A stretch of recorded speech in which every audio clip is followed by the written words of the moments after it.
Hey guys, so for my project, or at least my part of the project, I was responsible for researching the KGB spies in America. And the book that was actually assigned to me was Spies, The Rise and Fall of the KGB in America. So yeah, the KGB was actually played a pretty influential role in kind of the espionage and Russian interest in America at the time, especially around 70s, 80s, 90s, stuff like that. And as we go through the presentation, you'll see that a lot of events weren't caused by the KGB, obviously, but the KGB definitely kind of helped stir the pot a little bit. So just going through the typical everyday life of a KGB spy. The problem with KGB spies is that, for the most part, people never once even realized or even thought about the possibility of the person being a spy. Obviously, if people think that, you're not a good spy. But it's impressive how far some of these people got in terms of getting into America.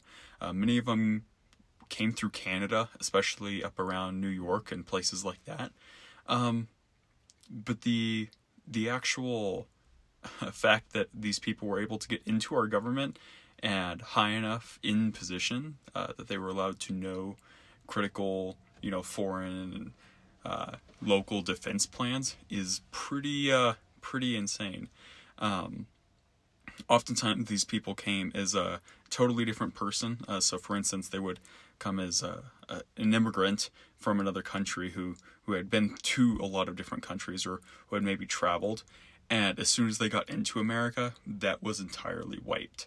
So as soon as they got into America, they would basically create an entire new type of person.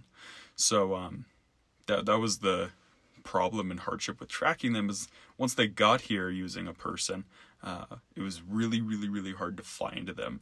So oftentimes America either didn't find them, or we found them after the fall of the Soviet Union. So some examples of KGB spies, we're going to go into two specifics here. But some of them were actually, or are commonly known. Like Vladimir Putin was a KGB spy for, I think, 14 or 15 years. But he didn't spy in America. He spied in St. Petersburg, I believe.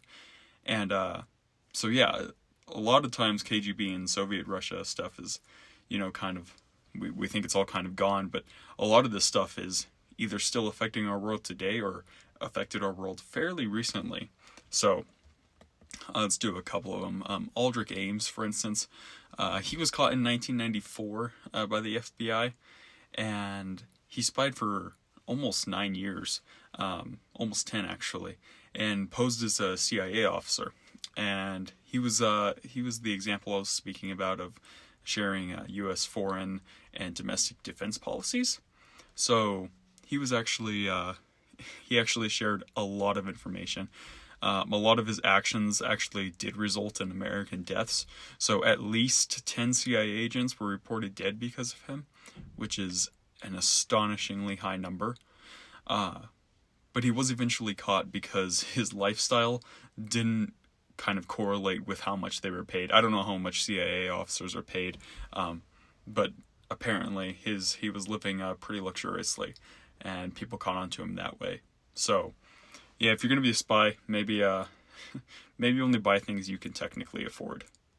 So another one is Rudolf Abel, and he wasn't a direct KGB. He was an American, or he was a Russian spy in here, but I couldn't find a lot of documentation on like his actual involvement specifically with the KGB. But I wanted to put him because he's one of the most famous Russian spies. He actually has a movie. I forget, I think by Steven Spielberg, written on him. So he's incredibly famous. He actually worked against he actually spied on Nazis and was known for his intelligence against them. So that's probably why they sent him to go to America. Like I said, a lot of people came through Canada and went to New York. Apparently that's was a pretty easy place to come through, because he was not the only one that did it.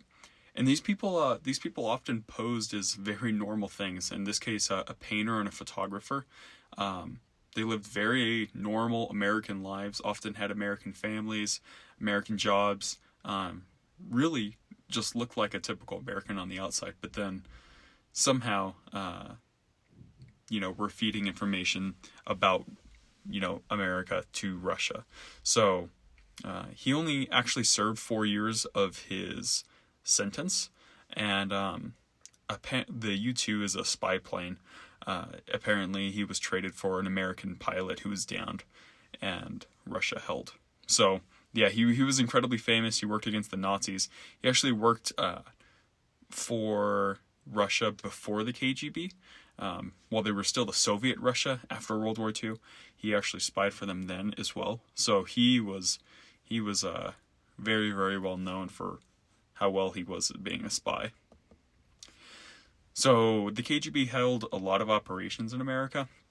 Like I said, the KGB wasn't directly responsible for these, but they often tried to play to America's turmoil and local events happening, which makes sense.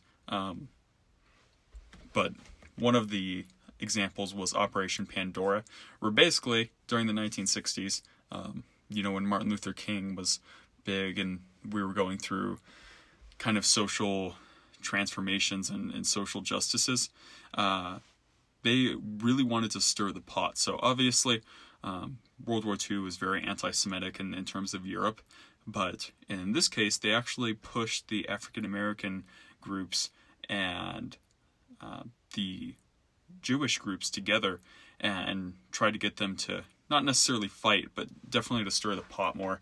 In this case, they made fake pamphlets, and that were technically the pamphlets were sent under the JDL, which was the Jewish Defense League, and they claimed that black mongrels were attacking and pillaging Jewish shops and attacking Jewish people, and basically all of this was incorrect, obviously. But yeah, they just wanted to stir the pot, and because if they got social uprise, they would actually be able to do something without people noticing. And this is a huge, even kind of for today, going through coronavirus and everything else. When America is in turmoil, or any country really, but a lot of people are fighting about politics right now and other things like that, it's very easy for countries or for other groups to kind of go under the radar and affect American politics or affect American policies. So it's a good thing to keep in mind, especially with everything going on today, about how America is affected and what people and groups can do without people noticing. So in conclusion, the KGB definitely held some of the most famous spies in the history of espionage. There were a lot of other events. For instance, Russia actually, the KGB tried to buy some American banks that had given loans to 1970s, 1980s technology companies, which, as we know now, would have been incredibly big if they were able to get information about IBM and companies like that, considering how large those companies are today and how they literally influence far more than a single country. But the banks had given the technology companies loans, and they wanted to get information through the banks, so they were going to buy the banks through a Chinese businessman. Luckily enough, the CIA did stop that one when they noticed the CIA's or the Chinese money was actually coming from a Russian bank. So a lot of times the Russians were really, really great at spying, but it seems like some of their policy and some of the things they did didn't make a whole lot of sense. I would have made sure that the money didn't come from a Russian bank, and if it did, that it was untraceable. So, but going on, the idea of sleeper agents and undercover Russian spies definitely still exists today. Obviously, it's a pretty big American fear. Even though the Soviet Union fell, the Soviets and Russia still kind of hold that stigma in modern American culture. And I think even as early as, or as late as 2010, more Russian spies were found still in America today. So obviously not KGB anymore, but same ideology.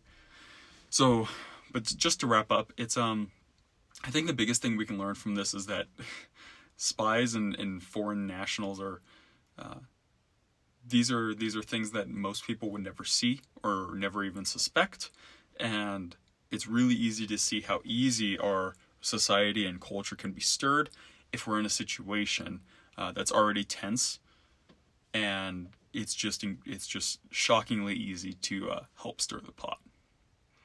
So guys, I think my only page left is the resources. I hope this taught you something about Russian spies. Obviously, this was a huge thing, especially during the mid 20th century, and even later into the 20th century. So hopefully you guys learned something, and thank you so much.